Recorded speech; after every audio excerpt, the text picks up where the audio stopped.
from Sicily to deal with his business about Benny. Hey, you know how Benny is, Charlie. Come on. You know what it is? I'll tell you what it is. It's cum. It's only in his balls is not what I mean. It's in his body, you see. It's in his body up to here all the time. He can't see, it's over his eyes. So he comes, it goes down. So the guy can see out 10, 15 minutes till it builds back up. And he's blind again. Hey, everybody got his faults. It's the Esoteric Eric Roberts podcast. And I would say this is the first episode of season 2. What would you say, Roy? I'd have to agree with that. It's been a long hiatus, but we're back. Yay! We had to build we had to let a following build in our absence. I watched The Friends of Eddie Coyle the other day, which is a great movie, but I forgot that at some point Jack Kehoe shows up. Oh, yeah?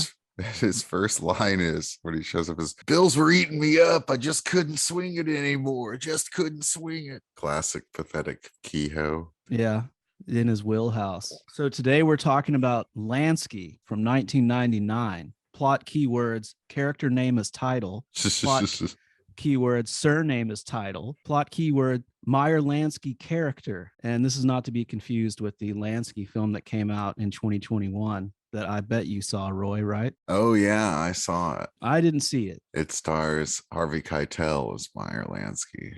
Okay. This one stars Richard Dreyfuss as Meyer Lansky. What do you remember about the year 1999? Star Wars Episode 1. Yeah.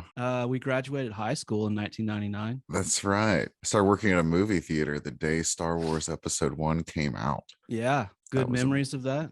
Oh, that was no, not really. That was a very busy day to have as your first day. Kind of hellish. And I remember that I was being shown around the theater, and a lady was showing me around, a manager lady, and she did not care for how polite I was. She thought that I was being like fake or something. Disingenuous? Yeah, so yeah, this is just how I deal with people. I'm a good boy. Yeah, Roy and I like to refer to 1999 as our Phantom Menace year. Yes.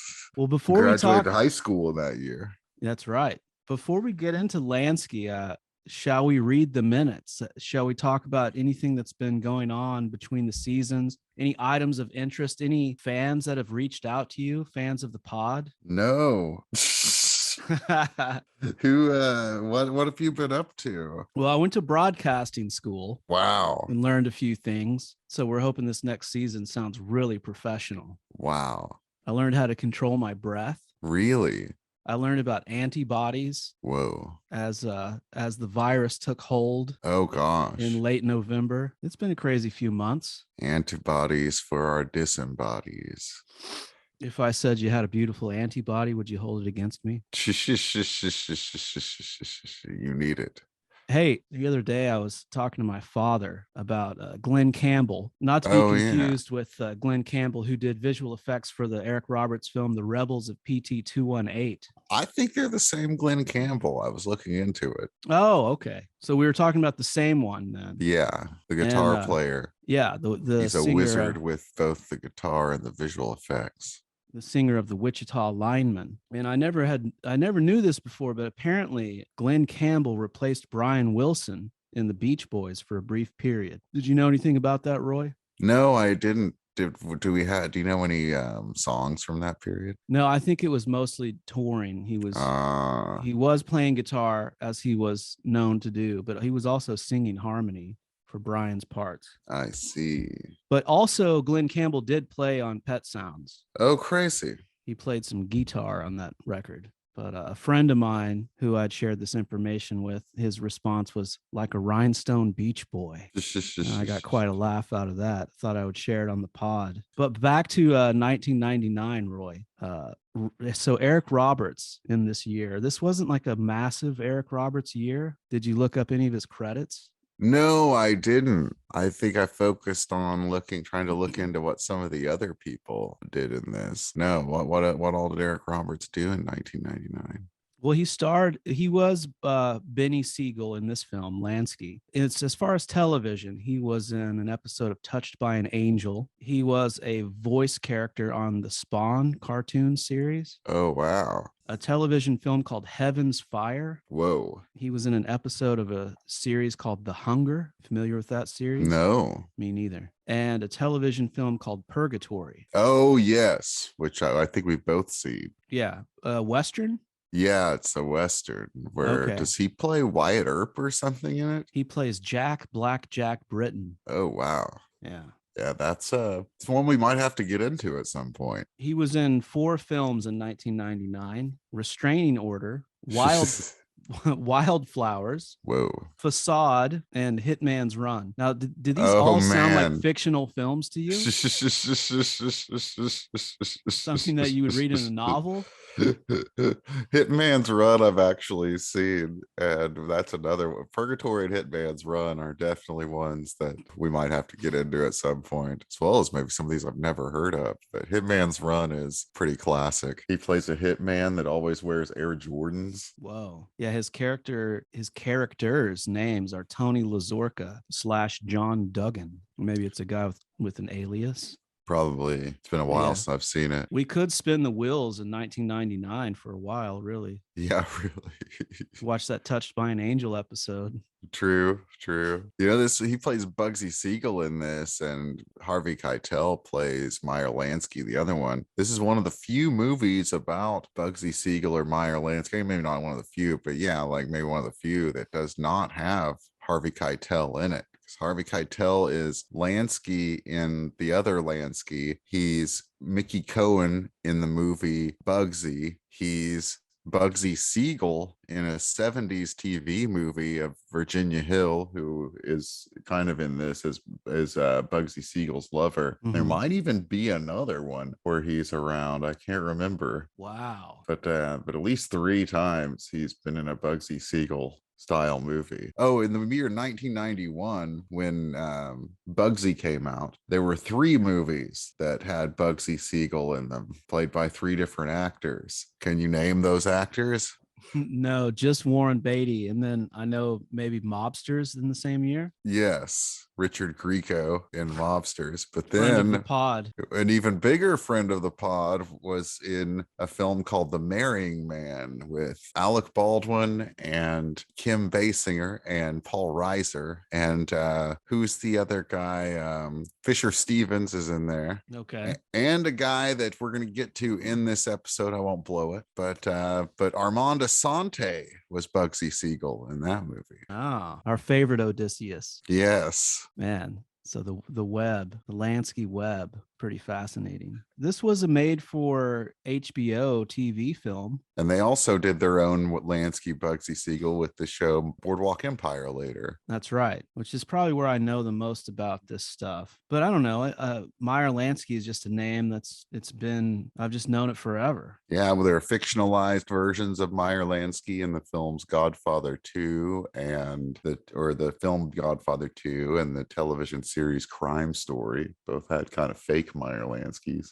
There you go. Hyman Roth and Godfather 2. I can't remember what his name is in Crime Story. Well, this is based on a novel. Oh. I'm trying to find the name of the book. It's a biography, and it's adapted by David Mamet, who wrote the screenplay. Yes, which other than it being a mob thing is the big reason I've got into this is that you may know this, I'm a big David Mamet fan. Yeah, we like the Mamet. And there are a lot of signature Mamet moments in this. A lot of jokes and pieces of wisdom and strange wordings and things like that pop up. The book is called Meyer Lansky, Mogul of the Mob, written by Eli Landau, as well as a feller named Yuri Dan and another guy named Dennis Eisenberg. So I guess it was written by a bunch of guys. Yeah, strange. I don't know the book. I know that in the other movie Lansky, it's a very similar film that involves also him telling his story to someone. Like he tells, like we'll get to the scene in the movie where he's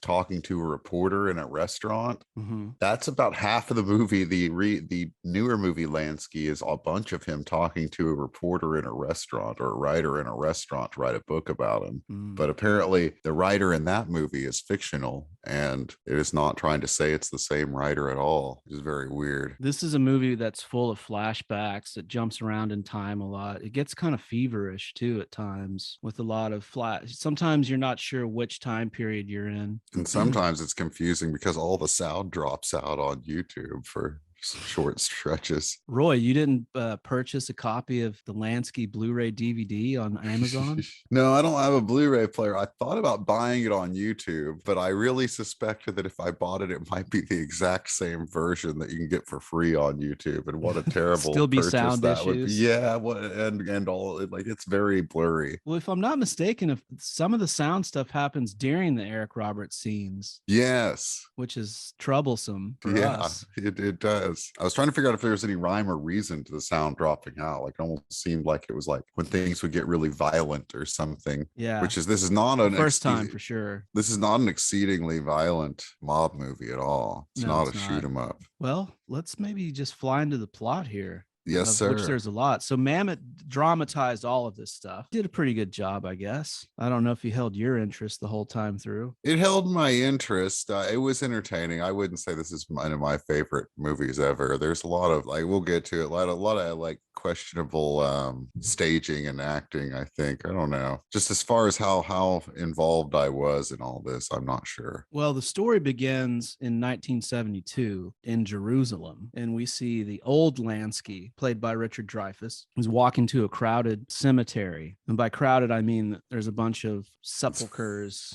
Yeah, filled with graves. Filled with above ground graves. And he's visiting his grandparents' tombs. And he asks a man if he can buy a plot beside his grandfather, to which the man replies, there's no room because it's so crowded. And then Lansky says, well, then as close as possible. So we find out that Lansky's being prosecuted in the U.S. for various offenses. And he's been in Israel for, what is it, a year, Roy? I can't remember. He's been there for a little while, and his visa is about to expire. And he's wondering if he's going to be able to stay because of the law of return that they had there, because Lansky is a Jewish man. Yes, and I guess that they grant asylum to all Jews. Is that the thing in the movie? Yeah, that's supposed to be what the law of return is about. But because of his criminal history, they don't allow him to stay, which we'll get into that. So after this cemetery thing here, Lansky wanders into a store to buy a candlestick for his wife. Yeah, he sees in the window. He's like, "Ooh, I'll get these pretty candlesticks." Not a menorah, but just a regular candlestick. The shopkeeper is closing to go to prayer, so he invites Lansky along, and they kind of walk and talk along, and they pass by an older, I don't know, Roy,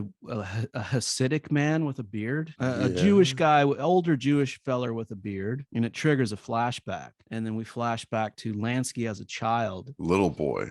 Yeah. Little boy in a part of what was then Russia, and he witnesses an old Jewish man who looks like the guy he saw in Jerusalem. This is where, like, this beginning is fine, but then, like, when we get into the Russia part of the flashback here, this is where I started just like kind of being confused and feeling like things started feeling disjointed. Is this when the fever set in? Yeah, yes, very much. Like, I wasn't entirely sure they were in Russia. Things kind of fly by a little too fast or something for my only reason I knew about the Russia thing was I did a little research, but I think by the end of the movie, maybe I was like, that was probably Russia, but maybe not. It may have been something I learned from the other Lansky movie, which is kind of a better movie. Well, I definitely got a sense that it was either in the late 1800s or in the early 1900s. I forget when Lansky would have been born. Like 1890s, probably right around the turn of the century. Yeah, I mean, so he witnesses this old man. He died in the early 80s, right? Mm-hmm. And the child Lansky witnesses this old Jewish man being attacked by a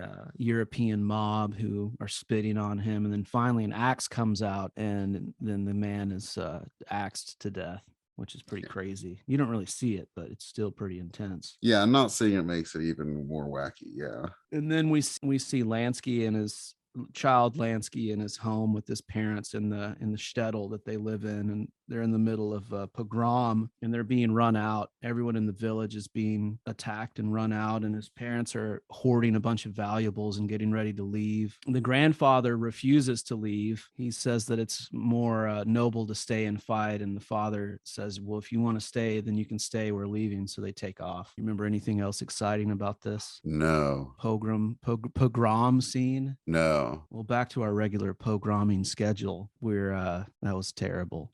We're in the, I wrote that in my notes. Could you tell, or did it feel like it was completely spontaneous? I knew we needed some kind of pogrom joke. With a question mark next to it, which should have tipped me off that I shouldn't have said it. So now we're definitely in the 1910s in New York City in the Lower East Side. And yes, Lansky's mother is sending him out to get some bread for, is it past? It's Shabbat. Ooh. Yeah.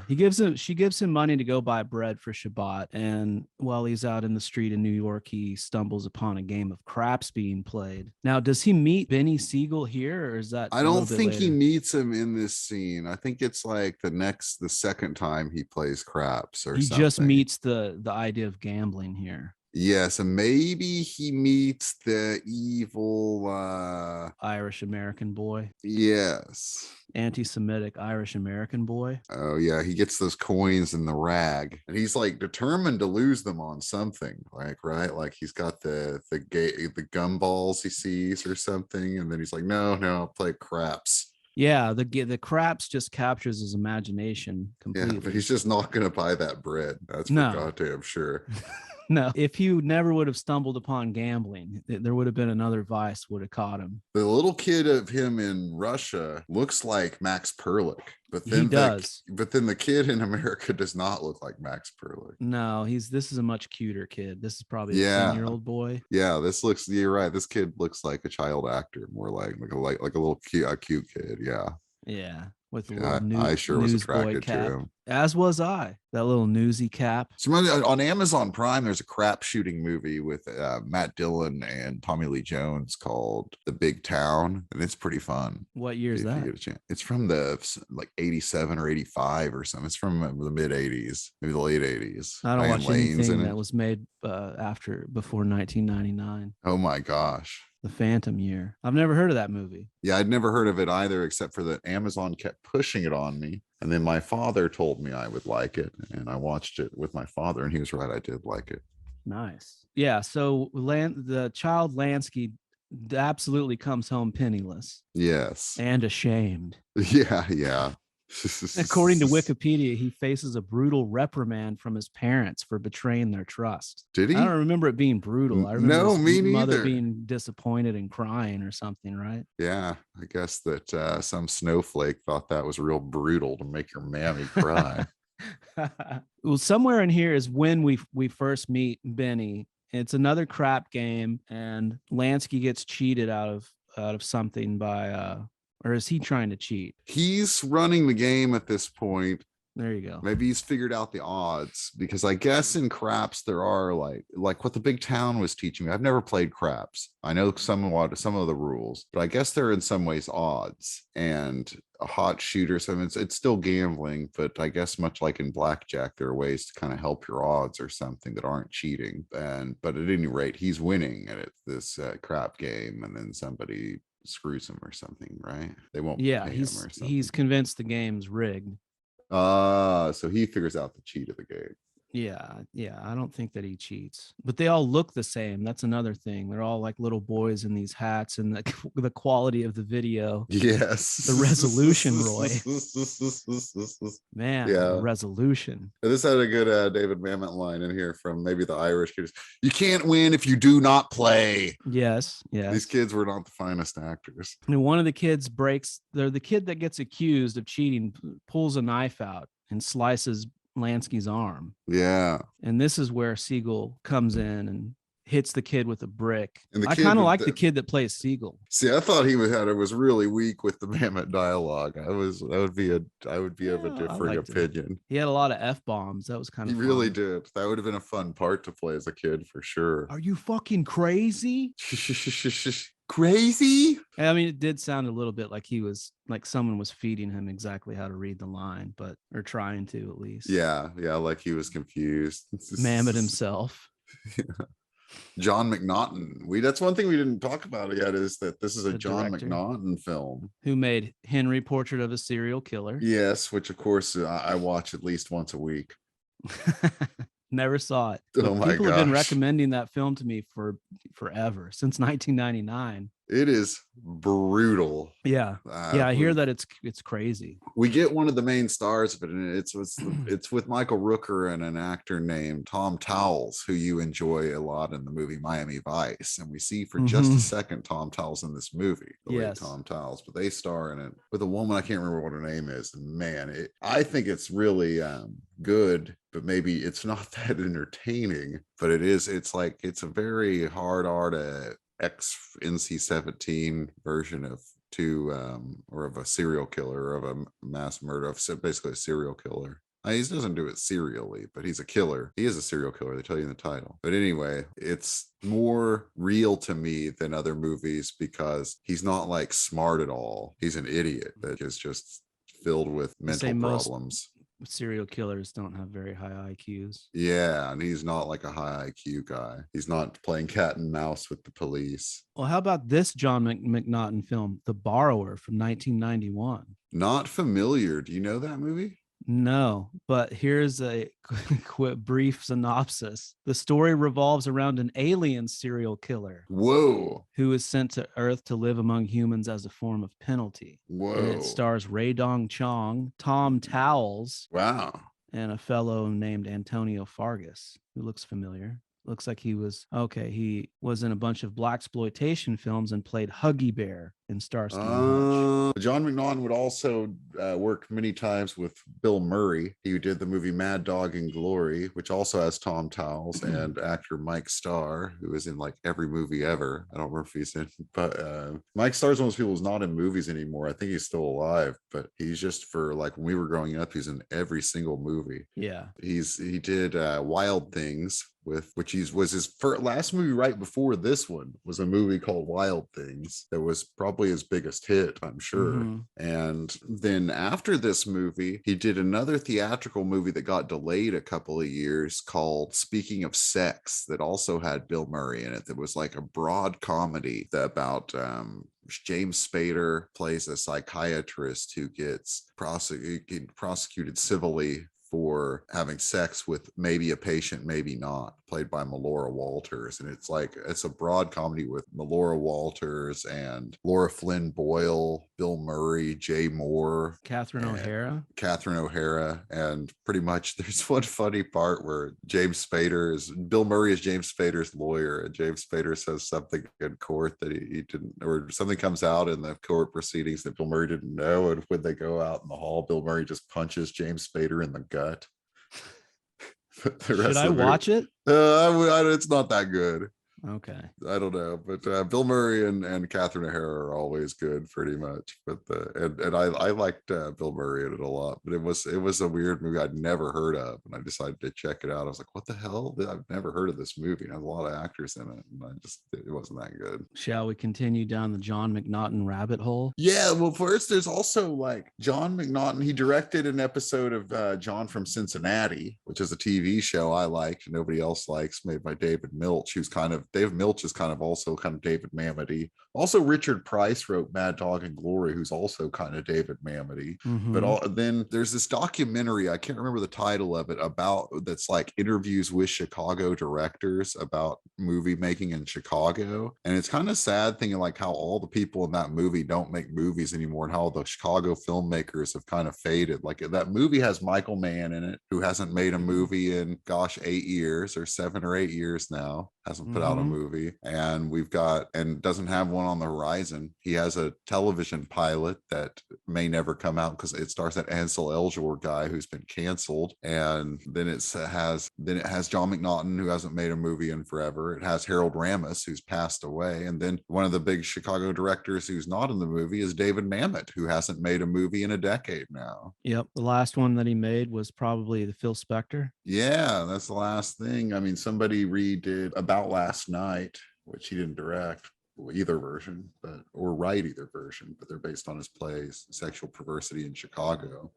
Yeah, David Mamet come out of retirement. It seems almost like he's just writing the printed word at this point. Yeah. So Well, novels. the industry has changed a lot. You ever been to Chicago, Roy? Yeah, I have. Have you? Only the airport. But I've always wanted to go and do like a Chicago trip. Yeah, I've been to that aquarium. I didn't get to go to the art museum they went to in Ferris Bueller's Day Off, but I went to the Natural History Museum. Went to a White Sox game, the outside of Wrigley Field, did not go inside Wrigley Field. Nice. Drove by Soldier Field, but it was not football season, as I recall. Do you like deep dish pizza? Oh, I sure do. I do too. It's underrated outside of Chicago. The more bread and cheese you can give me, the better. But back to our regular programming schedule. What were we talking about? McNaughton? Yeah, we were at the points where we were talking about, John McNaughton made the movie, and we were talking about the little boy talking Mamet that plays young Bugsy Siegel. Yeah, and so this is where Siegel and Lansky become friends, and they start their own operation as kids, really. Yes. And Siegel's also Jewish, which for some reason I just never really, I don't know, I never really researched that until I watched this. And I was like, oh yeah, that makes a lot of sense. His name was Benjamin Siegel. It was confusing because Warren Beatty played him. He seems very Irish. He's pretty waspy guy, right? Yeah, from he's like got Virginia. the classic Irish nose. Yeah, Irish pug nose. So they have some. He isn't a terrible match for Bugsy as just being a personality in a way, right? The way we get the flamboyant Bugsy Siegel. However, when we flash forward, the guy who plays Bugsy Siegel in this movie, between Eric Roberts and the kid we see now, there's another Bugsy Siegel in the Max Perlich era, and that guy played Warren Beatty later in a movie about Natalie Wood, a TV movie. Oh, weird. Yeah. Truly weird. So we see a little bit of these kids having high times, right? Their operation is successful. Yes. And here we are also kind of moving back and forth between the 70s and Israel with the elderly Lansky and the Jewish shop owner talking about stuff. There's a lot of really funny match cuts in this movie. One that's coming up. Let's just get into it. The kids that they get in the fight with at that first crap game where we meet Benny Siegel throw out a ton of anti-Semitic slurs. Yeah, they call him Christ killers. Yids, a bunch of bad stuff. And then they keep running into these kids, and later they run into them again on the waterfront. They're all swimming, and I guess it would be the harbor somewhere. Yeah, I don't know. Yeah, something East River or something. In the East River, and the Irish American kids are shouting a bunch of stuff at them they're in the water swimming. So Lansky and Siegel disrobe and get into the water. Why don't you take over, Roy, and explain this? You're probably better at it. I don't know. You've seen the movie more recently. It's been like at least a week since I've seen it. Well, basically they go after the big bully. One of them grabs him. They swim low underneath the boys. They grab the bully by his ankle and they drag him down into the water and they cut his throat. Oh yeah.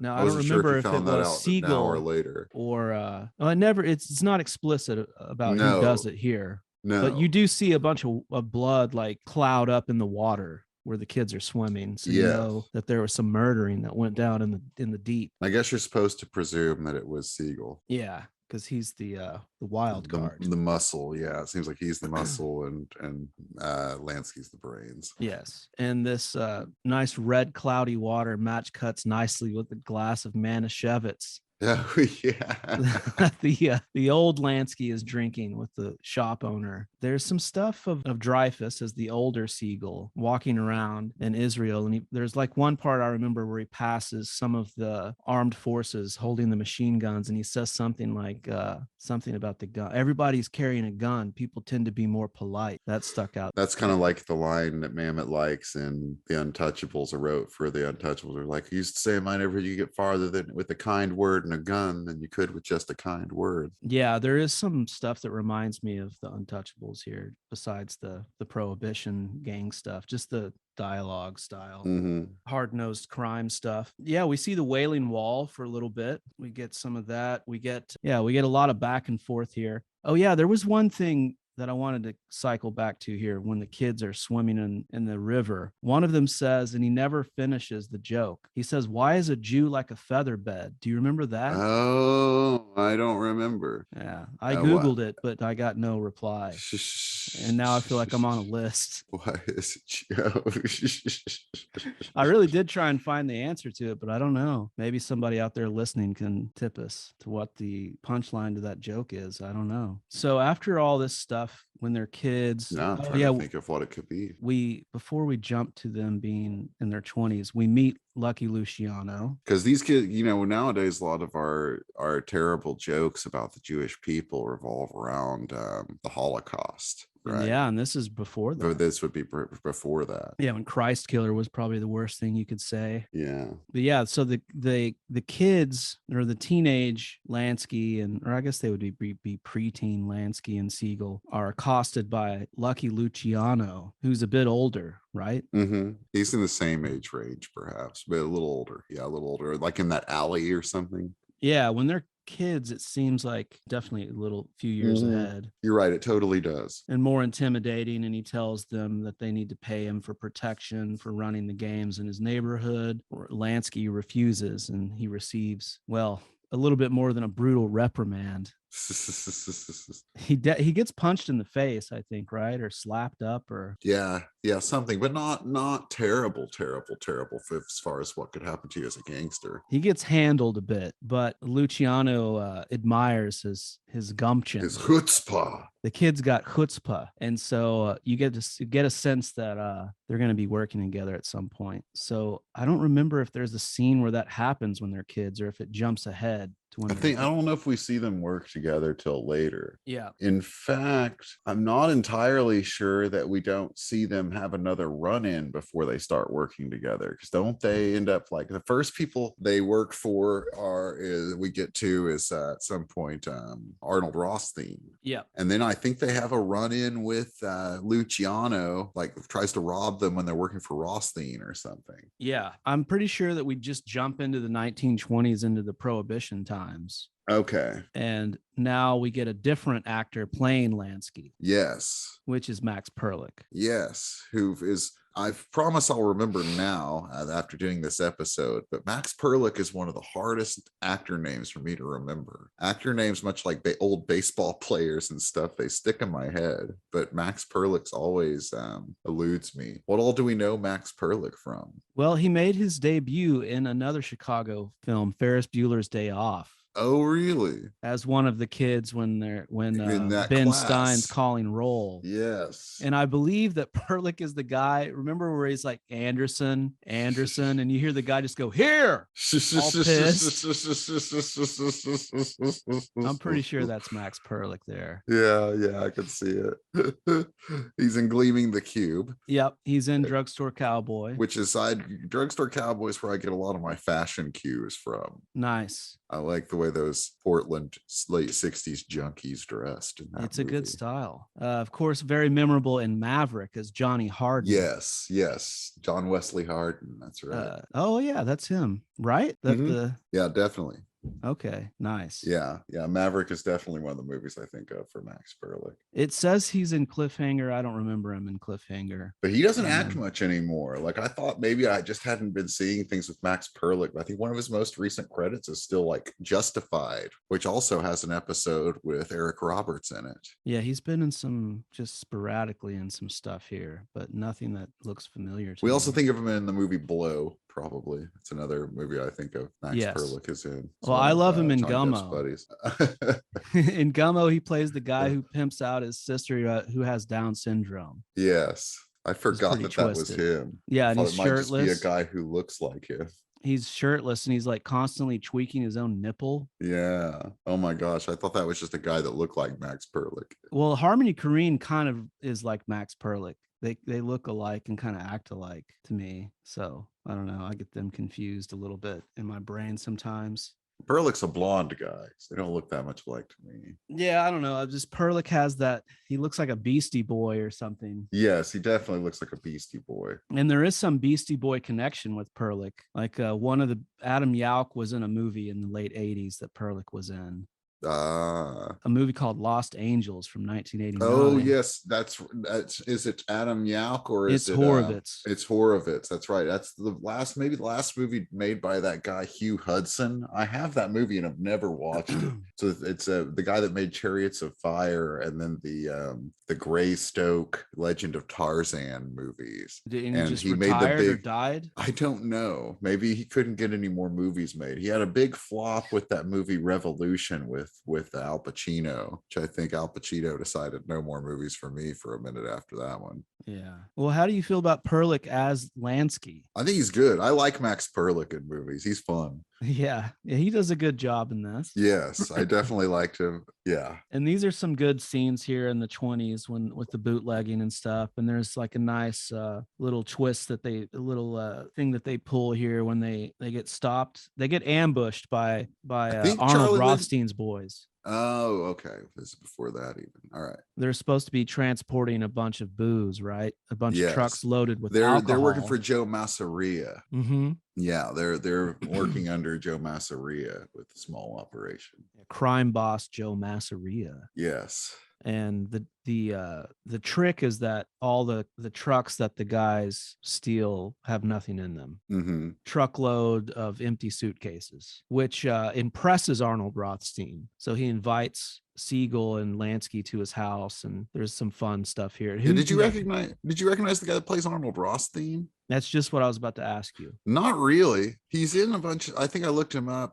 Stanley DeSantis plays the guy. Plays Arnold Rothstein. He passed away young, 2005. But I guess he's in a lot of stuff. Yeah, I guess he was Louis B. Mayer in The Aviator. That's a good match. It says here he was in Ed Wood. He was in Bulworth with Warren Beatty. He was Buck's manager in Boogie Nights. I don't remember him really. I'm getting a more high... Oh, he's in the movie Witch Hunt, which is one we've brought up on the show before. It's one of my faves. I'm getting a more better resolution picture of the man's face here as compared to the film that we saw him in. Yes. Yeah, he looks familiar to me for sure. And he's been in a bunch of stuff that we've seen. And I enjoyed him as Arnold Rothstein in this. Yes, me too. This has a classic Mammoth thing where they talk about figures, where they talk about math, and he asks him did you write down the actual math he asks him? No, did you? No. He asks him about he asks Lansky of what some computation. He's like, something is like something. Oh shit, just a second. What's 154 cases of liquor at $25 a case? $3,850. See, you took the 154, doubled it to 308, and then added the 0. And then halved the 1540 to 770, and then added it, right? I divided by 4 and I tacked on the 2 zeros. One country's like another. What do you think of that? Two guys are walking down the street. Walking towards them, here comes Joe. Joe crosses the street. He shies away. One guy says to the other guy, I don't know why Joe's avoiding me. I haven't done anything for him lately. The shit we did. You know how much armament we put through the Brooklyn Pier 48? Do you know? Nah, you don't know. They know. Welcome back to the Max Perlich Appreciation Podcast. So at any rate, he asks him some figure computation. He's like, and this times this is what, or like then this at this rate is what, and Lansky just immediately spits it out, and that impresses Arnold Rothstein too. And then a couple lines go by, and he's like, okay, how did you do that math that fast by this way? And he's like, no, I did this, then I just put 2 zeros at the end. Mm-hmm. And that's some classic Mammoth stuff, like in The Verdict, with the classic piece of paper that is $21,000 or $210,000, and so you can can immediately, and you know that the lawyer gets a third, and as soon as you see the number, your mind splits it in three. What's that Ashkenazi appreciation? Do you think that Lansky was autistic in a certain way, maybe a high functioning? Doesn't seem like it. Seems like he's pretty social. Yeah, well, he's good with I don't know the numbers. definition of autism. Is everybody that's good at something now autistic? I've heard you say that before. No, the only reason I bring it up is there was a mammoth thing that he wrote about the connection between there was a high rate of autism among Ashkenazi Jews. Oh, Which is where you get a lot of that just like extreme focus on certain things like numbers. But yeah, he was pretty social. He was good. He was a good talker. He was good with joke. He remembered a lot of jokes and stuff. yeah, true. But I don't know. I mean, it's funny. This is kind of a thing that everyone has now where they're like, oh, I think maybe Bach was just autistic. That's why he was good at music. Common discussion these days. Anyways, we don't have to talk about it. I think this may be a thing people do now, that kind of past our people today with like so much of attention to mental health. I hear my brother and sister, after they watch a movie, a lot of the times they'll like start diagnosing the characters in it. Yeah, and that's never been common a thing that I've done. Yeah, well, we know for sure that Lansky was good with numbers. Oh yeah, the accountant of the mob. And there was another good line by Rothstein where he said something about, do you ever notice when they say it goes without saying? You remember that? Oh yeah, so yeah, if somebody says it goes without saying, they've always just said it. They say it anyway. Yeah, that's a good line. So they start this relationship with him, and they start working for him for a while. Then we jump ahead to 1928, and we meet the ethnically versatile Ileana Douglas, who's playing Lansky's first wife. What are your feelings about Ileana Douglas? I like her in Ghost World a lot. Oh yeah. What all have we seen her in? To Die For? She's okay in that, I suppose. She's in tons of stuff. She used to be Scorsese's girlfriend for a while. She's in Goodfellas. Yeah. Has she ever played? She does have that quality of like a John Turturro, where she could play, like she could do Hispanic, definitely Italian. Yeah, definitely Jewish, definitely Greek. She could totally do Greek. Yeah. She's Melvin Douglas's granddaughter. Oh, that's she did a movie called you should look this up on IMDb. She did a movie called Four Tales of Two Cities that I can't find. And if you look up the full cast and crew on it, I think it's pretty crazy. I'm going to look it up too. I just wrote a note that says have ED look up full cast and crew of Two Tales, Four Cities. I can't wait to look that up. Well, Ileana Douglas is pretty unlikable in this. Yeah, geez. Spoiler alert, she's his first wife, which means she doesn't stay around forever. Yeah, I would have whacked her immediately. Well, when we first meet her in the movie, she's having dinner with Lansky. Oh yeah, I see why it's crazy, the cast and crew of this. So the movie's directed by, Four Tales of Two Cities is directed by Ileana Douglas, Griffin Dunn, Adrian Shelley, and Fisher Stevens. Each one of them does a different story. And then it has 5 writers. It has Patrick Breen, Adam Brooks, Ileana Douglas, Griffin Dunn, and Adrian Shelley. But then it has a cast with many people you've heard of in it. Tobey Maguire, Udo Kier, Elliot Gould, Kate Capshaw. What year is this from? Kiefer Sutherland, Uma Thurman, someone named Swell. It's from 1996. But then if you go below it, it has no behind the camera people listed other than writers and directors.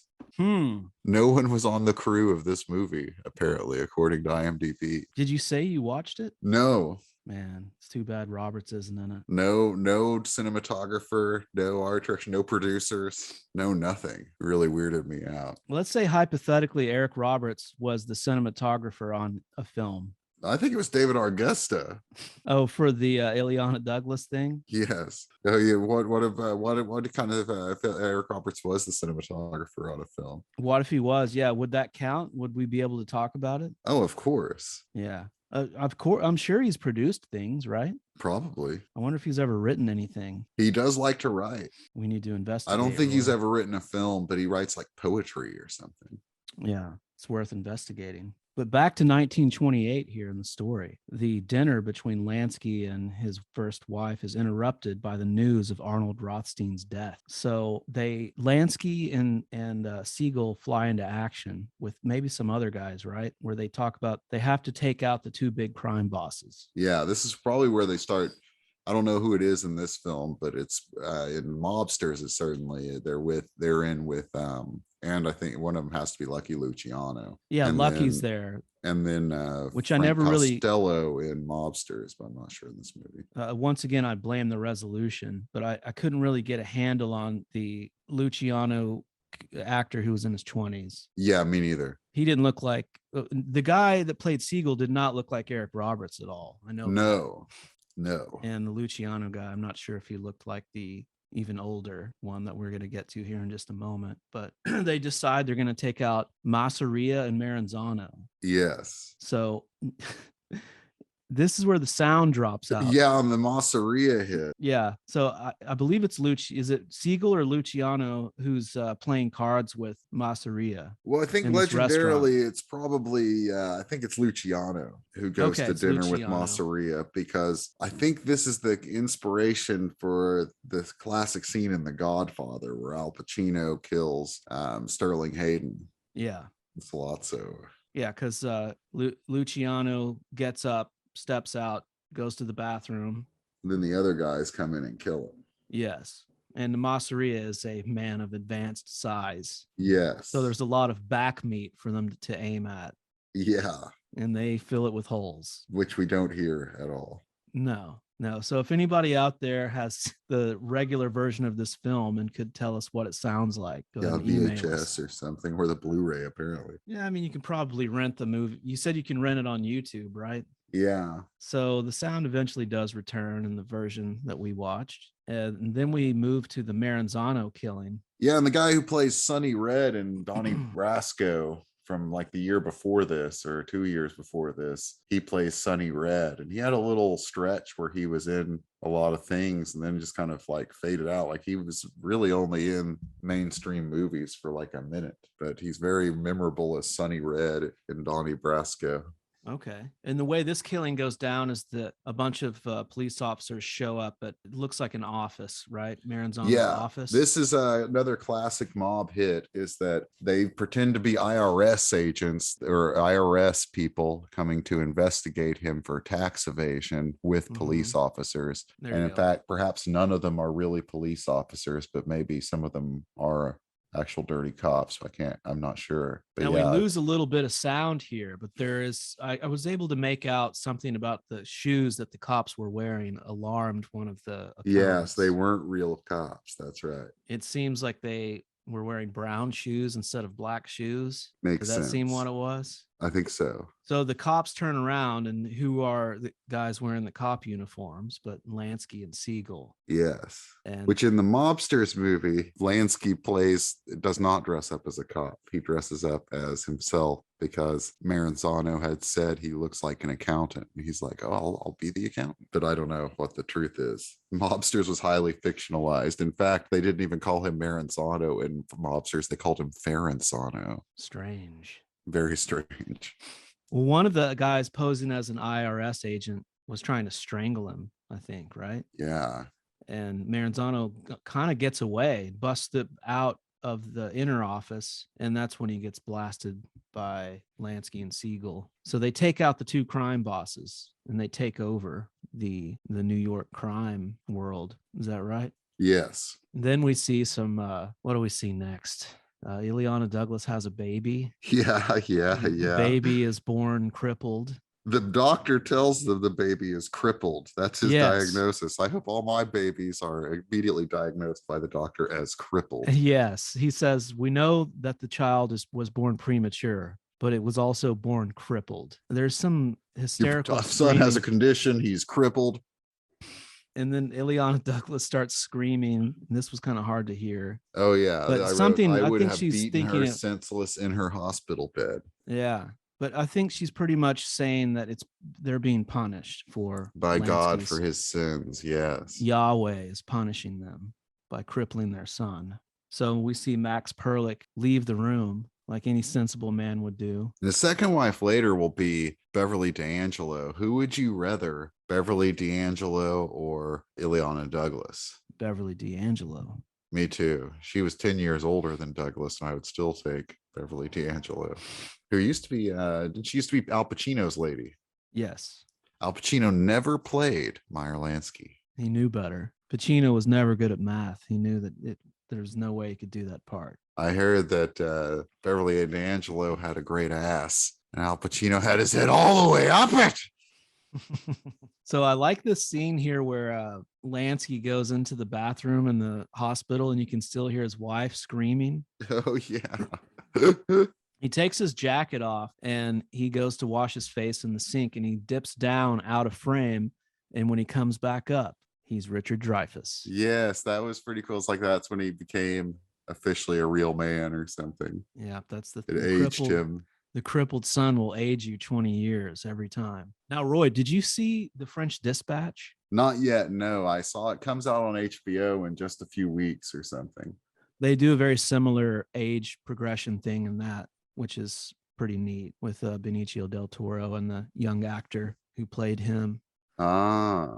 But I thought that was a neat touch in this one. Yes. So from here, we go back to 1972 in Israel. It seems like it's Lansky and probably his defense lawyers or somebody on his legal team. Yeah, his lawyers in some way.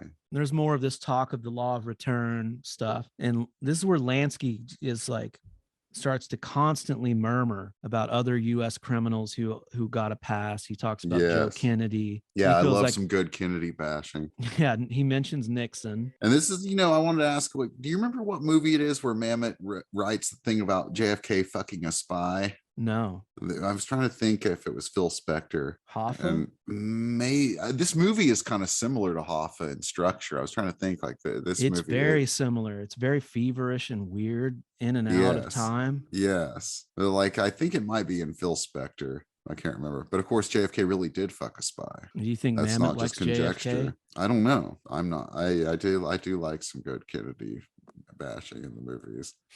It may have been fun, when Phil Spector was talking about Abraham, Martin, and John, that song. Abraham, Martin, and John? Has anybody seen my good friend Abraham? Yeah, we're in Israel. And we're talking about Lansky's just constantly bitching about how he's getting picked on. And then he keeps saying, what have I done for my country? What have I done for my country? So this is when we go into this section of the film where we learn about Lansky's involvement with the government during World War II, which was pretty interesting. We get Dean Norris, the actor, as a naval captain. Okay, Dean Norris. That's a name that sounds familiar to me. He was the star of the show The Shield, right?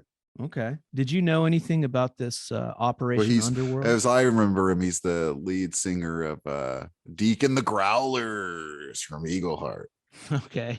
That's probably where I would know him best from. Yeah, I guess Lansky and Luciano, they helped buy arms or something for the U.S. government. Yeah. Quick rundown was that the mob ran the waterfront on the East Coast. So the government got the mob involved in helping them with intelligence, also to control the labor unions and keep those guys from striking during the war. And apparently put pressure on Nazi sympathetic groups in the U.S. in that area or something. Like in the other Lansky film, there's a part where they bust in on like a Nazi style meeting in New York, a bunch of like the gangsters do, and just beat the shit out of everyone. I don't know if that was real satisfying to watch, but it was very satisfying to watch. Yes. In fact, the other movie Lansky is not a great film, but I would say it's pretty entertaining, and Harvey Keitel may be slightly more believable as Lansky than Richard Dreyfuss. I liked the other Lansky movie. All right. It's on Amazon Prime. It's got a lot of cheesy stuff, but yeah. Oh yeah. It's an Amazon Prime movie. Yeah. And I would recommend watching it. I probably will after this because there's a lot of interesting stuff in this story. And I don't know as much about crime history as probably you do. So some of this stuff was very surprising to me, especially this stuff here, which is neat. So basically the government needs Luciano to help them with stuff. And he's in prison at this time. Yes, this happened. So this is where we meet Anthony LaPaglia. How do you say it? Yeah, I say LaPaglia. I don't know how you say it. Honestly. I think that is how you say it. Like you have Camille Paglia. Ah, he's Australian. Did you know that? No. I never Does he did have an either. accent? I always thought he was like Canadian, but Anthony LaPaglia is Australian. He doesn't he seem like an Italian guy in Toronto who just like yes. Who's trying to really play up his Italian-ness in the movies. Yeah. All the time, yeah. Yeah, that's exactly how he feels to me. And I think that one of the first things I remember noticing him in was a movie called Exotica. That is a Canadian movie, the Adam McGowan movie.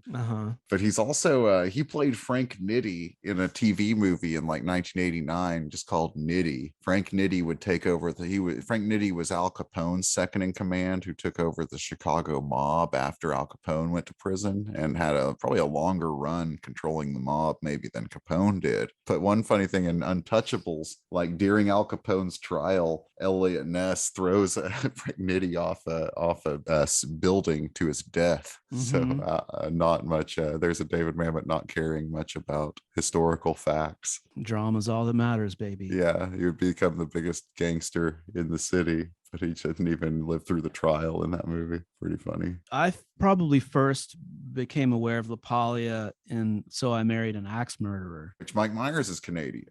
And there's an episode of Tales from the Crypt where he's cheating with this mad scientist's wife, and the mad scientist swaps their heads. So the episode, it always burned in my brain. Like at the end of the episode, you see Anthony LaPaglia's head on like this hot woman's body. Oh, crazy. I think I may have seen that. I can't remember exactly. Pretty sure it was LaPaglia. Some of the weird things is that Tales from the Crypt, the show, isn't on YouTube. Or it's on YouTube. It's not on HBO Max. It's not on HBO, and neither is Lansky, which was a made for HBO. That's movie. Right. Neither is Lansky. That's right. Neither is Witch Hunt, which is also made for HBO. That's true. Get with it, HBO. Neither one cares about Sex in the City reruns. Yeah, Sex in the City. What the fuck? Yeah, so there's something about the government's going to invade Sicily, and Luciano has like connections. He's going to help them. Doesn't really get too deep into it into the movie, but I would urge the listeners to check out Operation Underworld just for some neat facts. I don't know how deep they go into it in the other Lansky movie, or if they even do at all. I don't know. I'm a little fuzzy on it. I think they do, but I can't really remember. Basically, for his service, Luciano is released from prison, but he has to be deported to Italy, but he's going to go live in Sicily. Yes. And he's not allowed to come back to the States. But we do see him again. So after all this war stuff, there is a little bit of talk about building in Nevada, which is kind of vague, but we get a sense that they're getting ready to move into the casino era. And then we meet Luciano again at his going away party on a boat. That's right. Going to Italy, and it's a boat in New York Harbor. And so they're having this party, and all the gangsters are there, except one guy's missing. One guy's late. And 53 minutes into the film Lansky, we see our friend Eric Roberts. Never talk of the fucking devil. You don't know who'd be listening. So, what happened to this frickin' party, huh? Hey, Vito, how you doing? Charlie, this is Virginia Hill. Charlie, Meyer. Joey A. I believe you two know each other. So, why am I late? I'm just off of the plane. Where have I come from? Las Vegas. And how are things there? You don't want to talk business. You want to talk business? Even though the guy is going away to Camp Vafangu? All right. Charlie, I brought something for you. Hi, I'm flying out of the desert. Stop at a gas station. Middle of nowhere, huh? Gas station. Slot machine. New sign, proud lettering. New sign on the slot machine, greater pay means longer play. I'll tell you that again. Greater pay means longer play. You gotta have something to do on that fucking island. The sign is advertising. You will go broke. You will go broke, that's what it means. Longer play. Longer to what? Till you go broke. The frickin' sign is advertising what they all know to be true, that the machine will take all your money. And you know it, and I know it, and you're gonna play anyway. And the people are gonna play anyway. And you know they are, and this is why. I know it like I know my own name. This is gonna be bigger than booze. It's gonna be bigger than broads. Las Vegas. Yes, it will. I liked this slow build to revealing Roberts as Bugsy Siegel. Yeah. Like, I thought it was cool. He got a real reveal here. Yeah, he got a good reveal. He got a much better reveal than like any of the actresses in the movie, where it's just like, oh, there's Beverly D'Angelo. Yes. Out of nowhere. And like, you don't he even. really did. He really gets a showcasey part here. Now, has Roberts played a Jewish person before? Oh, probably. I don't know. He's played a Greek twice, at least, we know. Oh, yeah. Maybe more. Played an Italian more than once. Yeah. I'm not sure if we've seen him play a Jewish man before or not on this show. But he's definitely in his New York playboy gangster mode here, like he was and kind of was in the Pope of Greenwich Village. How did you like him in this one? I wanted more of him. I know that. Me too. I liked him a lot. And he might have been my favorite part of the movie. Yeah. And well, my main problem was I wanted to see more of their friendship. Yes. Because you get that when they're kids. And that's probably the most important relationship in Lansky's life. Maybe. But it's kind of disconnected. It felt Which we that do way have to something where like you get a feeling that he really liked Luciano in this film. They talk about him, whoever loved the Jews or something like that. And Richard Dreyfuss is like, lucky, or Charlie loved the Jews. Mm-hmm. Yes, and Luciano or Siegel. Is that who you're talking about? Or so it's part where Richard Dreyfuss talks about, somebody asks him, or maybe he said to himself or something, talking to his lawyers, like, whoever loved the Jews, or somebody's like, Charlie loved the Jews, to himself. And then it flashes back to one of the parts where he talks to Charlie. Yeah, that's right. Well, Siegel loves Lansky. Yes. Big time. Like there's never any tension between them. Like I was kind of expecting that in the Casino mode or in any gangster movie mode where the friends kind of experience the tension. No, there is conflict, but there's not that kind of friendship tension that happens. No, they don't have a falling out. No, there is a kind of betrayal. But this scene, we get there. Maybe the most Mammoty thing to me in the whole movie is the stuff not Richard Dreyfuss, but Eric Roberts says in this scene when he's back from Vegas and he shows them the sign he saw in a casino. Yes. Or in a slot machine, which is bigger pay means longer play. It's like they which are telling means you will go broke. Lose. Yeah, it tells the person playing knows they will go broke. Yeah, that's actually, I looked into that, and David Mamet brings that up also in his book True and False: Common Sense and Heresy for the Actor. Indeed, he does, Roy, and I have been reading that book. So when I saw it in the film, I recognized it. So that's see. a cool little Mamet connection. And it's a very Mammoty thing to talk about a lie or some kind of phrasing in advertising. So David Mamet. Yeah, it's very Glengarry. Yeah, and I guess in his book, he's talking about it's greater pay means longer play. Yeah, the longer play, longer time in acting schools is what he's talking about. People just always wanting to be in school. So what else happens in this scene? They hang out a bit. Yeah, he's talking to him about Vegas, and business is good. Yeah, so he claims. This may be where he brings in Virginia Hill or something. Yeah, they've already been together for a while, right? Yeah. And she's a problem. She's going to become a problem. Yes. So after this going away party, we're back in Israel, and Lansky gets the word that he has to leave. Yeah. So he's making preparations to leave with his second wife, played by Beverly D'Angelo. He gets on a plane. He tells a funny joke about the three Jews making the plans about where they're going to go after the Holocaust. Oh, this is that joke. Okay. Yeah. And one of the Jews is like, I'm going to go to Australia. And one of the other ones says, that's a long way from where? And then the other joke he tells, I don't remember what it is, about the avoiding. I don't know why Joe's avoiding me. I haven't done anything for him lately. Yeah, that's a really good Mamet joke right there. I had a weird dream in December where I was in a bar and the bartender was William H. Macy and J.J. Johnson and Jack Wallace were in the bar, and it was like I realized that everyone in the bar was an actor from David Mamet movies, and that they must be rehearsing or doing weird research for some kind of play or movie, and I couldn't figure it out. And then a bunch of cops came into the bar, and Ed O'Neill was one of the cops, and I realized they were all David Mamet actors too. And then I woke up, I couldn't figure it out. So feverish, just Very, like the very film strange. Lansky from 1999. There's a weird flashback, a brief flashback that is triggered by Lansky on the airplane holding hands with Beverly D'Angelo, and he's looking down at his hands, and it cuts to him younger getting a manicure from Beverly D'Angelo. Ah, I forgot about this. And she like gets up and whispers something in his ear that sounds kind of sexy. It makes him smile. You ever get a manicure? Never once. Have you? No. How about a pedicure? No, but I know guys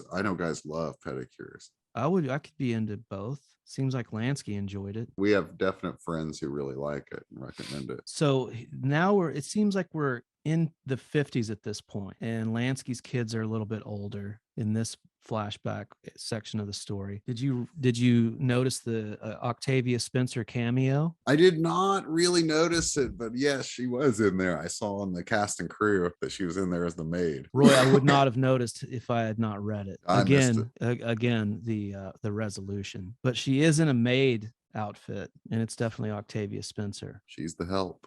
Yeah. So now there's a scene here where this is where Tom Towles pops in, and Lansky, what's he talking to him about, Roy? Do you remember? No. It's something about influencing some more government stuff, or maybe something in Florida, some kind of election. I don't remember, but oh, it's probably the election in Florida of we're probably getting close to the Cuba stuff, and then they you know, like Lansky lost a lot of money on, like a lot of the mob did when Castro took over Cuba. Okay. And there was also a time where they thought about legalizing gambling in Florida as well. But yeah, when I saw Tom Towles, there was no question of who I was looking at. Yeah.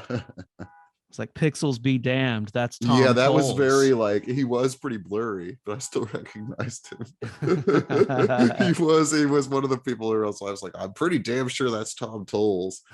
Then later on, I looked it up, and it was, because you're right, he was really blurry. So Lansky's son is trying to get into West Point, but not the crippled son. No, his other son. Yeah, he apparently has two sons. One of them has physical problems, and the other one does not. Yeah, the non-crippled son is trying to get into West Point, and Lansky's trying to pull some string, or help get some strings pulled for that. Mentioned something about the Jewish quota at West Point being about this big. Some joke about that. But at this point in the film, he's in his house when he's talking to Tom Towles, and all of a sudden the FBI busts in on him and his family. Maybe it's a different day or later in the day, I don't remember, but it all feels kind of the same, in the same time period. He's being investigated. He's told, and the guy tells him, your son will never go to West Point. But he does, right? He does. Yeah. I thought it was going to be a thing where he doesn't, but he does. Yeah, it confused me for a minute, because later they mentioned that he's in there. So now we jump to,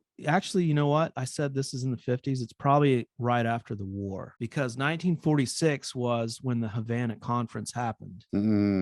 So this is a big section of the movie where we're in Cuba, and Lansky is meeting with Luciano. Oh, yeah. First, they're going to meet with some other guys, but the first person that he meets is Luciano. And it's, yeah, it's at his casino, right? One of Lansky's casinos in Cuba. Yes. Maybe he had a big one, but I forget what the name of it is now.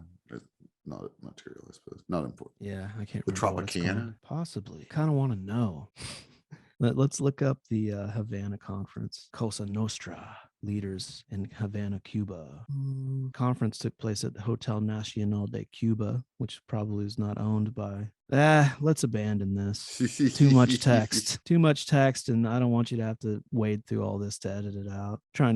I'm trying to utilize my new broadcasting skills and not do these types of things, Roy. I've been out of practice for a while. So basically, everyone's upset about Benny Siegel because he's running this casino in Vegas, and it's not doing good at all. And there's all of this suspicion that Siegel's girlfriend, Virginia Hill, has set up a Swiss bank account and is smuggling out millions of dollars. Yeah, I forget what they call her. That she has a special kind of suitcase. They keep mentioning it. I don't know. It's some kind of funny fancy word for a lady's suitcase. I don't remember now, but Benny's casino is called the Flamingo. Yes. So we get to the conference section of it where all these mob bosses are bitching about Benny Siegel, and they're going to vote on whether or not to close the Flamingo and take him out. And Lansky's really fighting for him, and he begs for 1 month to give him 1 month. And he's going to go see him. So after the scene, he does go to Vegas, and we get some more Eric Roberts here. And this is fun stuff. Yeah, where they go around the Flamingo, and Richard Dreyfuss busts his chops about how much doors that's like there's this crazy sliding door and stuff. And like he's like, I guess a regular door wouldn't have worked. It's about how much money he spent on it. Yeah, he's bitching about the price of the doorknob, I think. Oh, yeah, okay. Yeah, and Eric Roberts, like when they first meet in the casino, he's like, I know no one's here right now, but it's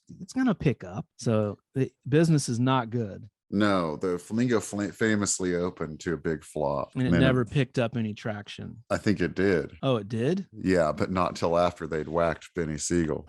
Okay, so they don't vote to close the casino. They vote just to close Benny. Okay. I think so. Okay, I got you. Yeah, eventually the mob made a lot of money. And well, we find out later, like why they want the mob. They want when they get combusted. But yeah, the mob made a lot of money in Vegas, as we know from films like Casino.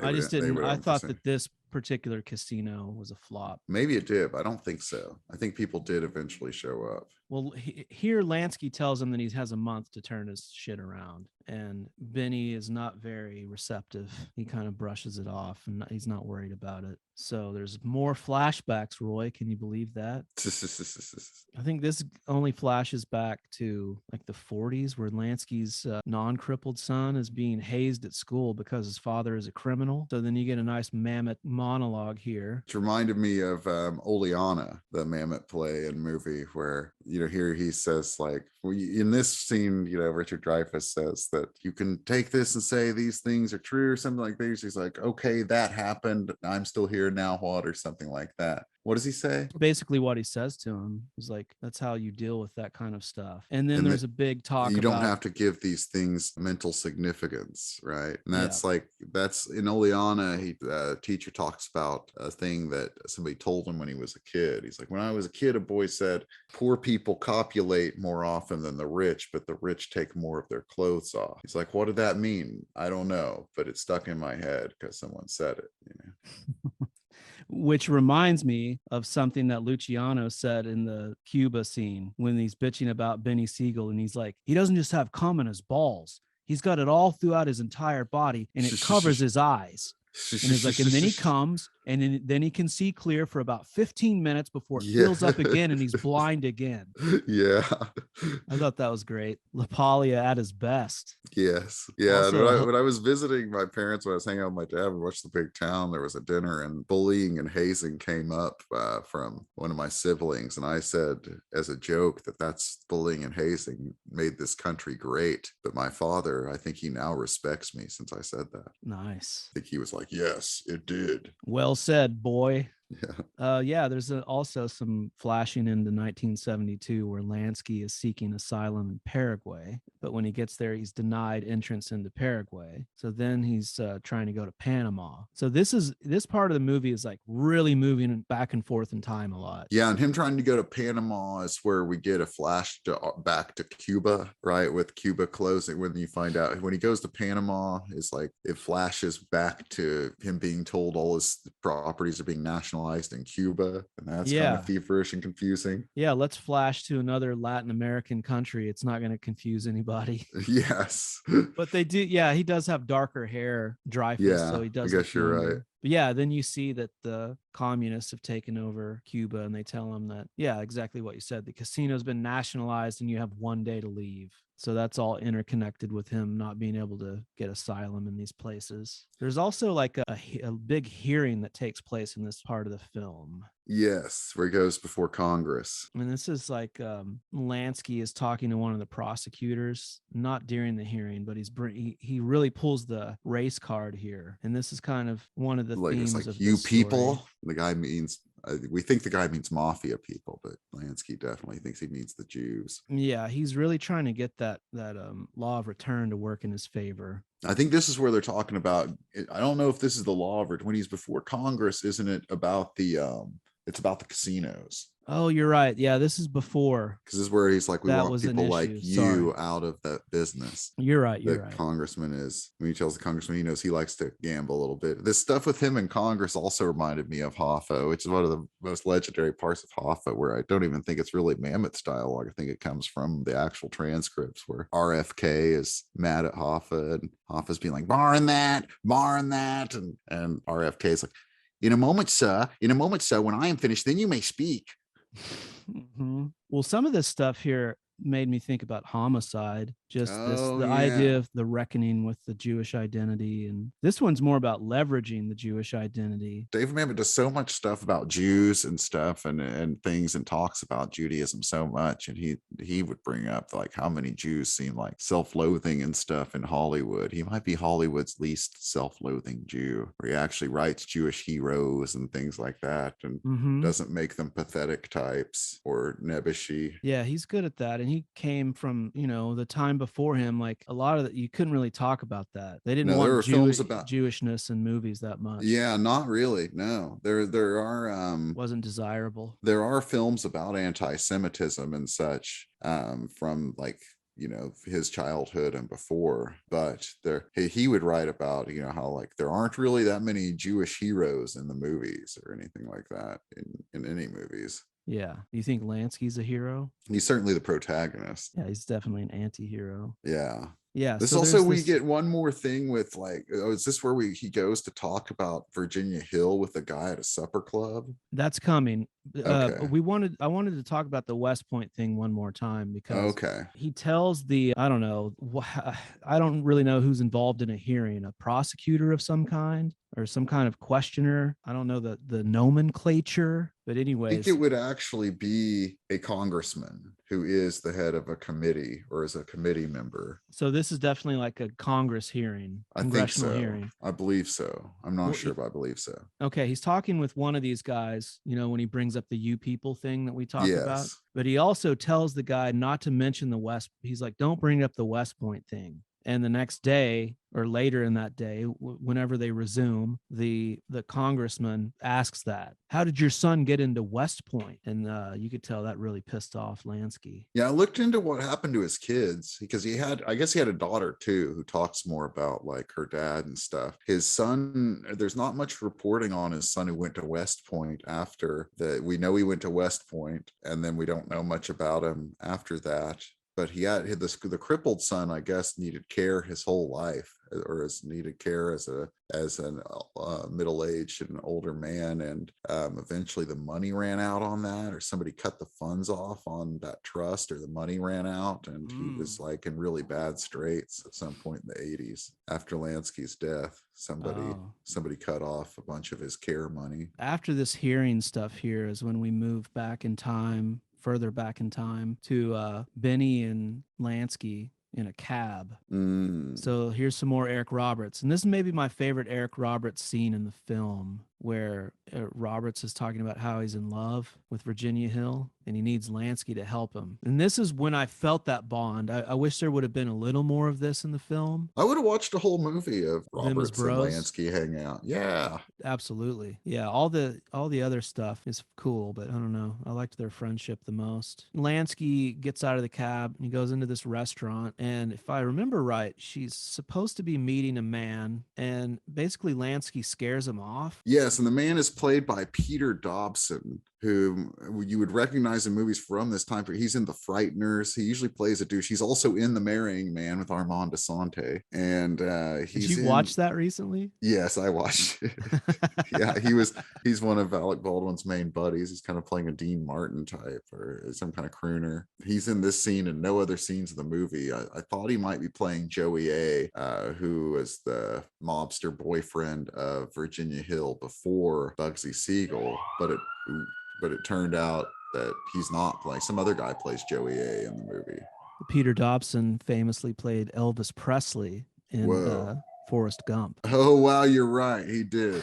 Yeah, he has a bit of a Presley. He has a strange, like, little bit of a John Depp, a little bit of a John Leguizamo. You think so? I From the disagree. pictures I'm He's got like seeing. a fucking jug head, is what I always think. Like this guy's got he's got a kind of a lanterny jaw, but he has a long head, and he has that kind of like, I think he has like that hair is why he mostly gets, is why he's both playing a Dean Martin type and an Elvis Presley type and a gangster here. I'm absolutely getting a John Depp from his eyes and nose and mouth. Wow, I totally disagree. I think he mostly looks like a dumb guy. I think they cast him a lot as kind of a dumb guy in the movies. Oh yeah, he definitely looks like a more of a bohunk version. Yes, of a that. bohunk would be sure to sure. Yeah. But he's good in this scene, and it seems like, yeah, this was some good stuff of Lansky. What kind of con is he? Yeah, he just seems here? beefier to me than Depp or Leguizamo. Lansky basically is like telling him, listen, we need to make sure your intentions with this person that you're going to meet tonight are pure. Do you remember any of this? He gets tough with, and he says something. He's like, asks him something. He's like, hey, and they make some joke with him too. It's a weird scene in a weird way. He's intimidating him in a very strange way, where he's not telling him to not see this woman. Yeah. But basically telling him, like, you're going to be in big trouble if you treat her wrong. And it seems like the guy had no intentions to treat her right at all. Yeah, it's weird. They knew. So yeah, I don't know. It's a strange intimidation scene, but it was neat. I enjoyed it, and it works because as he's walking away, Virginia Hill passes Lansky and comes and sits at the table, and the guy just has this dumbfounded, scared look on his face. Yes, the look of a bohunk. Yeah, Peter Dobson's kind of a good actor in those kind of roles. And this might be the last time we see Roberts. Maybe we just hear about him being killed, or maybe we see it in one of the, like, there's like a crazy thing later of a montage where the sound dropped out again. It does, but I don't. Yes, you're right. We do see a little bit more Benny, but I don't think there's any more dialogue. It's just I'm guessing when that sound dropped out, it's part of it's just visual. I think so. Because right after this, we move into another mob conference where Luciano's back. So they must be in Cuba. I guess. I don't remember when Siegel was killed. I don't remember the year. It was before, I can't remember either. The communist takeover or whatever. But I think it was. So it probably would have been Cuba, because I know that Luciano was basically set up in Cuba to run things, but he couldn't come into America. Okay. So yeah, they all vote, and Lansky can't protect him anymore. So they're going to take Siegel out. And then, there's more mention of his girlfriend, Virginia Hill, and the loss of money. So you say there's a Virginia Hill film. Yeah, there's a 70s TV movie about Virginia Hill. And who plays her? It's somebody who's still, I think, still alive. Let's see here. It's, why can I not think of the woman's name? Pam Grier? It's Diane Cannon. Okay. Yeah, it's a weird one. It's actually, I think, the directorial debut of Joel Schumacher. Wild. Diane Cannon. Yeah, 1974 TV movie. It's not very good. I know this gal. She kind of has a Carly Simon look about her. Yeah, she's a hottie. I've met her, actually. She's like really, she seems like a bimbo. She may not be. If I would see her at like Lakers games, and if you talk to her, she's also an older woman, but she she has like a very kind of upbeat, bubbly personality. Maybe more not intelligent. Doesn't seem very intellectual, but I could be totally wrong. Could just be how she seems. Yeah, she seems like she's from that Suzanne Summers school of women. Yeah, she's definitely attractive. So it's interesting that you bring up meeting people, but there's a great scene here where Lansky and Beverly D'Angelo show up in Miami because they get arrested in Panama. And so they're taken to Miami for questioning and to be prosecuted. And there's all these press people shouting and asking questions. And there's a great part where Beverly D'Angelo spits on one of the people. You remember that? Yes. You ever been spit on by anyone? No. I was hoping you had been. I've been almost attacked by who's the guy? Van Dyke Parks. Oh, I was attacked by Van Dyke Parks, and I was attacked by the guy. What's his face? Joe Manganiello. Anthony LaPaglia. No, Joe Manganiello. He kind of attacked me. Okay. And then his wife, Sofia Vergara, yelled at me after he attacked me, saying, "Look what you made him do." Oh gosh. That It was would have not been great cool. if she would have spit on you. She probably would have. We could have tied I it once all saw in. also Joe Manganiello another time like try to run over some paparazzi. Damn, he's a bad dude. Yeah, he is kind of a bad dude. Well, I really like Beverly D'Angelo in this movie. She gets short shrift, I think, but Yeah, she was good. he really like comes to the defense of Lansky and the scenes that she's in a really fun, energetic way. So we're back in court now. Do you speak Panamanian?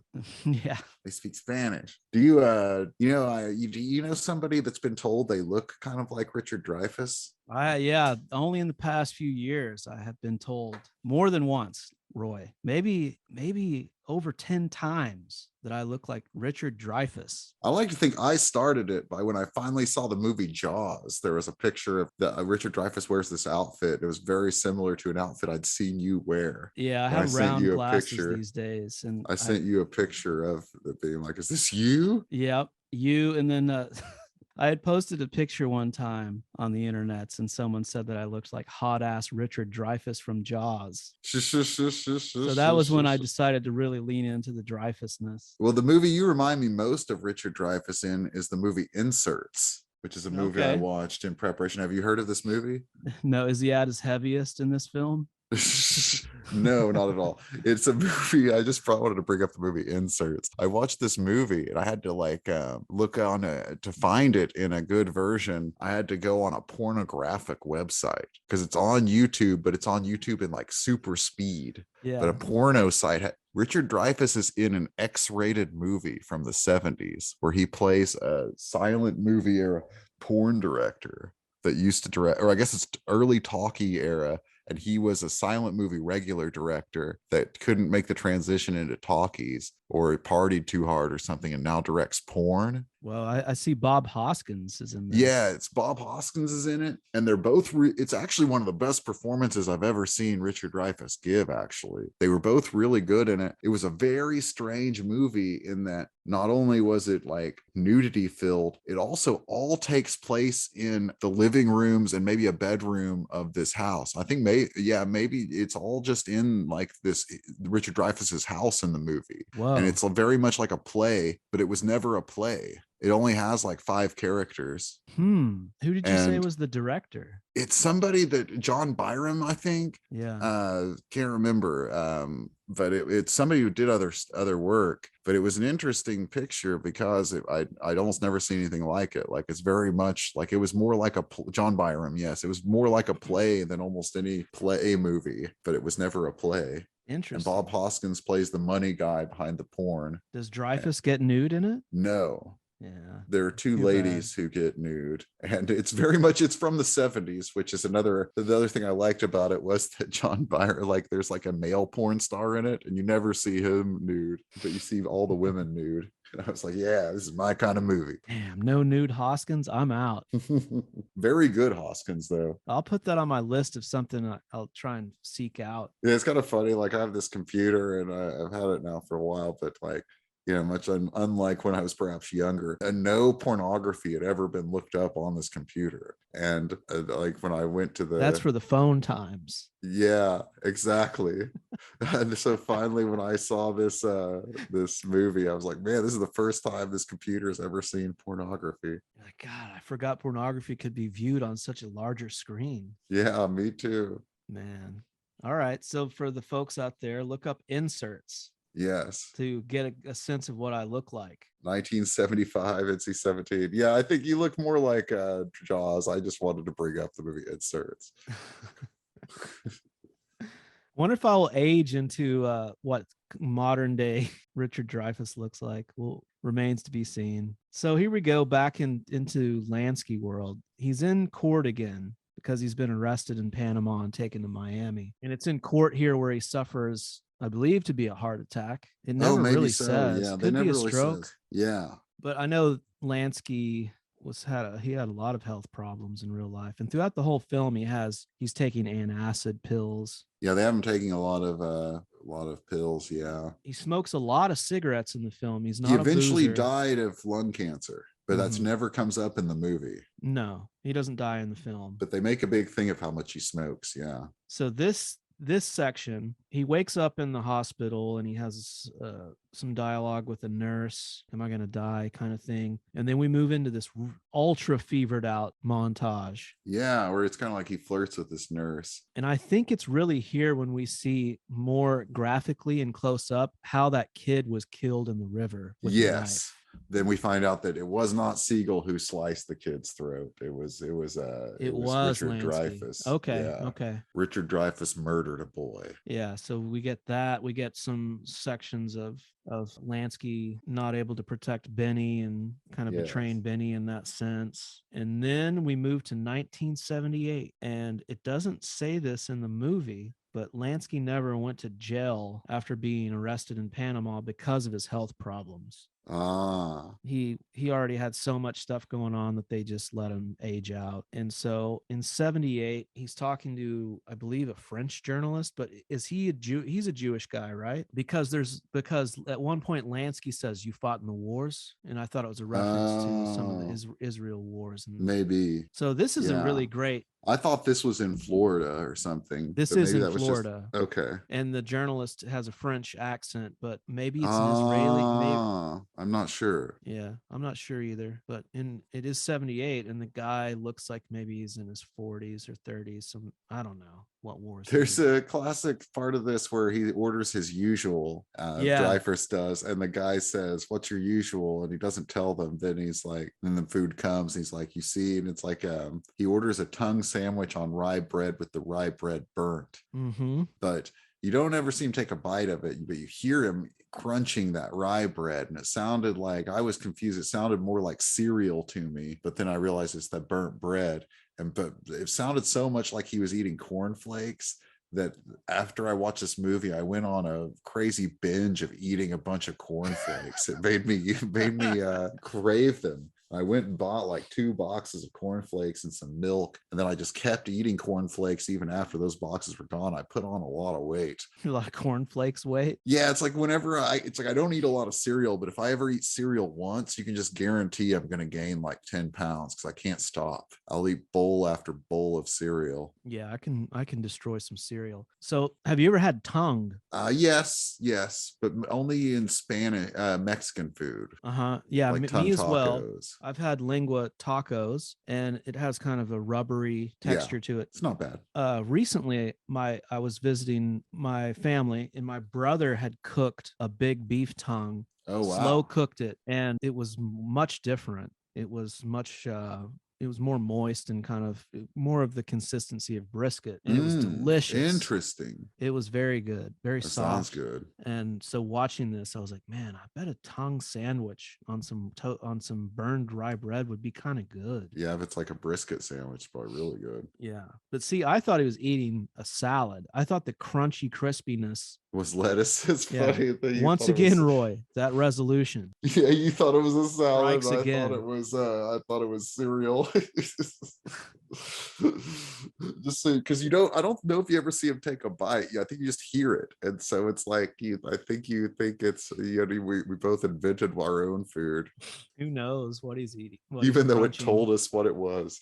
I definitely never see him pick up a sandwich. No. So maybe he's just, I don't know. I think we just hear him crunching it. Yeah. But there's a good conversation here about the future and this thing where this was kind of neat. The movie came out in 99, and there's a part where Lansky is like, I'm not going to be around, but you pay attention. And he's like, by the turn of the century, the government will be running drugs. They'll be running prostitution and gambling. Why? Because that's where the money is. Yeah. And I thought that was pretty interesting. It seems like they're running all those except for, I guess, prostitution that we know of. Yeah, we've got because he does mention today. He does mention the lottery. He says, look at the lottery. Yeah. We got the lottery, and we've got marijuana, which is not federal, but the states have their marijuana now. And the journalist asks him to talk about the violence that he had witnessed, and he has like a nice quip about that, but I forget what it is. That's where he asked the guy if he fought in the wars, how people don't really like to talk about that kind of stuff. Then you see him walking outside of the restaurant in Florida, and they're talking about something, and the journalist says, "You ever worry?" And Lansky says, "Show me somebody who ever profited from it. I'll be glad to do it." Which I enjoyed that line quite a bit. The journalist asks him if he has any regrets. Do you remember what he says, Roy? He No. regrets nothing. No, I regret. That's right. He does say he regrets nothing. That's right. You know, he says, "Would you change anything?" or something like that. And yeah, he's like, "I wouldn't change a thing." Wouldn't change a thing. And then that's the end of the movie. Yeah, he never made it to Israel. He died in Florida, never went to jail. There's a lot of debate about how much money he actually had and if he had much at all. Some people say that Cuba really wiped him out and he never really recovered. Yeah, the sad story of his son who didn't have anything. Yeah, was not helped out by the son that went to West Point. Guy was like, "I'm gone." What'd you think about Dreyfuss as Lansky? He was okay. Yeah, he was tolerable. Not one of my favorite Dreyfus's. I like him best in other things, but he was okay. Yeah, I recently watched American Graffiti for the first Oh yeah, me too. We both did. I mean, I'd seen chunks of it, but never all at once. I liked Dreyfuss in that. I like him a lot as in a movie that's not as good as I remember it to me is What About Bob? Yeah, he's funny in that. But I still like Dreyfuss in it. The acting is good. It's just the script. I was like, that family would never let Bob in like that. Like when Bob is a patient and just shows up at their house when they go on vacation. Yeah, he doesn't really charm them in a way that feels believable. It just seems like they would kill him. Like it's like it's like he shows up out of nowhere where they call the cops immediately. They're like, "Oh, a mental patient followed you from New York City to Lake Winnipesaukee that you've only met once." I guess that adds to the Dreyfuss character losing his mind. Yeah, and then they immediately, the daughter is driving. It's just like, "Bob, you want to ride? You want to go sailing with my friends and I?" Like in the next scene. Mm-hmm. It's really crazy. But I like Dreyfuss in that. I really liked Dreyfuss in the movie W as Dick Cheney. Yeah. I only saw that one time in theaters. Very kind of when it first came Machiavellian out. Dick Cheney. I mean to watch it again. I've seen it 2 or 3 times, and I really like that movie. I never saw Vice. I like it much more than Vice. Mm-hmm. Though I thought Christian Bale was good in Vice, but I thought the movie sucked. Mm-hmm. I don't really have any more thoughts on Lansky other than I will watch the one with Keitel. Well, you'll be amazed at how similar a movie it is because it's all him. It's back and forth with flashbacks of him being interviewed by a writer in Florida, a fictional writer, I guess, and mixed in with like a cooked up drama involving the writer. I will seek out inserts and find a way to watch that. I will never watch the Virginia Hill film, but I will mention that often. Also a thing I couldn't find, I don't know if it ever aired or not, was in the 70s they were going to make a TV series out of after the success of the MASH TV series. They were going to make a Catch-22 series, and in the pilot Richard Dreyfuss was Yossarian. Oh, is that anywhere to be found? I don't think so, but I don't know. I think I looked for a minute and couldn't find it, but maybe if I search deeper. Yeah. Well, you know what? Where would you rank this on your Mammoth films list? I would rank it lower, but I think he did a fine job as a writer. Yeah, it is. It's a movie that's maybe not super satisfying when you watch it, but then like the lines do stick in your head like poetry. This is from that era, really. I guess at the end of the era of like the big super bio political crime type movies that's full of flashbacks.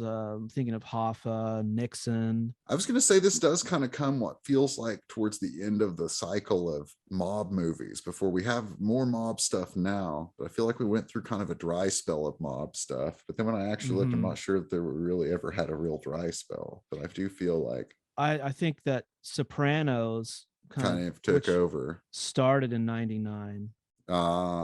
Carried that torch. Yeah, there was Road to Perdition, and there were other things in this era, or from after this. But it does feel like before this, there were lots of stuff. Like in that, like we said, there were 3 things in 1991, and then you had Casino in '95. But there just seemed like the '90s there were lots of mafia movies. Of course, my favorite mafia movie, Dick Tracy. Yeah, 1990. Mm-hmm. 1990. I never saw Bugsy. Bugsy is not my favorite. It has its moments too. Really good cast. Ben Kingsley is Meyer Lansky in that. Oh, okay.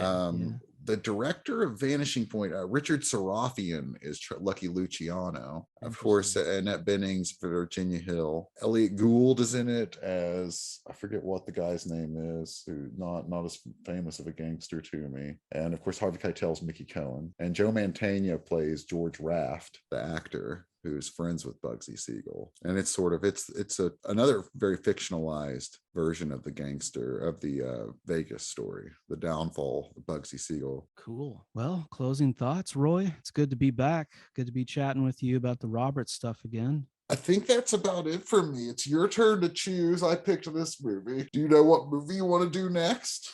Or do you want to think about it? Well, I've been thinking about Star 80 for a bit. I know that's the big dog. It's not esoteric. No, but I would love to watch it again. And I feel that we could derive a lot of esoterica out of it. Yeah, maybe we could. And maybe go into some strange alleyways and down some strange rabbit holes. I'm down. So maybe we should plan on that. Old Fosse britches. Yeah, I have a higher resolution quality of that one. Yeah, it was on HBO for a long time, but they took it off. I thought you might pick Star 80, so I looked to see if it was still on HBO, and it's not. But maybe they'll bring it back in February. You never know; these things float around. Maybe it'll be on something else. Then I'll find it somehow. Don't worry, I'll find it. It was nice to time travel back to the good old days of 1999. Yeah. I think while we are here, we might as well take a quick look at Julia. Oh, you're right. Because we like to see what she's been up to. I'll mention you had not seen this before. I rented this on VHS back in the day when it was new. Oh, yeah. Yeah, because, I mean, you saw every crime movie. Yeah, I didn't see it on HBO, but I saw it on VHS. Yeah, I would see anything David Mamet or crime, pretty much. And it was, obviously both of them. Of course, Mamet made The Winslow Boy in 1999. Yes, which I would rate much higher. And this I would love kind the of Winslow Boy movie. Kick off a good few years for him of making my favorite Mamet films, because after this came State and Main, and then Heist, and then Spartan. Oh yeah, which are all good. Yeah, that's a good 4 in a row in a pretty short succession. Maybe a year between Heist, maybe 2 years between Heist and Spartan. Well, for Julia in 99, she was in Notting Hill and The Runaway Bride. Oh wow, so she had a big year in 1999. Yes, so the Aaron Brockovich was just on the horizon. Yeah, those are box office successes. Yeah, bigger than the the fake movies that we listed earlier. Now, yeah, Hitman's Run was definitely not at the theater near you. Emma Roberts, Eric's daughter, she would not appear in anything until 2001. So we're entering that almost. We're getting close. Yeah, and her debut was Blow. Oh wow, with Max Perlich. Yeah, and she was in America's Sweethearts with Julia the same year. Ooh, I remember that being really bad. So yeah, maybe we haven't really talked about Emma that much. Maybe that should be a season 2 thing. Well, yeah, we bring her up maybe in the episodes where we've had our newer stuff, but we haven't have we done many newer movies? I guess we have. We've done. We did quite a few really current ones. You're right. Ape versus Monster, my friend. Yeah. Yes. Ape versus Monster, Christmas in Compton, Night Walk. Yeah, I'm an idiot. Roy, did you watch Christmas in Compton again over the holiday season? No, that's more of a Christmas in July movie for me. I think I will watch that again someday. Oh, I would too. You know what's funny is I do see like how many people click on or listen to our episodes, and that's one of the very least popular. That and Ape versus Monster are the least popular episodes, and I would encourage people to watch the movie Christmas in Compton. It's not great, but and it's more watchable than some of the and then listen to all our episodes. Come on, what's wrong with you people? All right, well, let's sign off here. I look forward to jumping back on. The public is a bunch of jerks. And thank you, and returning to our regularly scheduled pogrom. Thank you. That's a good one. Horrible. I thought that was better. Pogrom. I'm in love. Is that the thing? What happened to they're all like rowboats? Turn them over, they're all the same. I'm in love. Hell of a no. I am. Hey, don't nudge me, I'm doing it for you.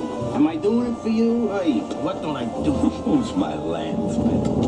A better way to spend your time. I'm in love. Well, you're not going to go very far in that organization. What if we sew the end of our dicks back on? That's my point, isn't it?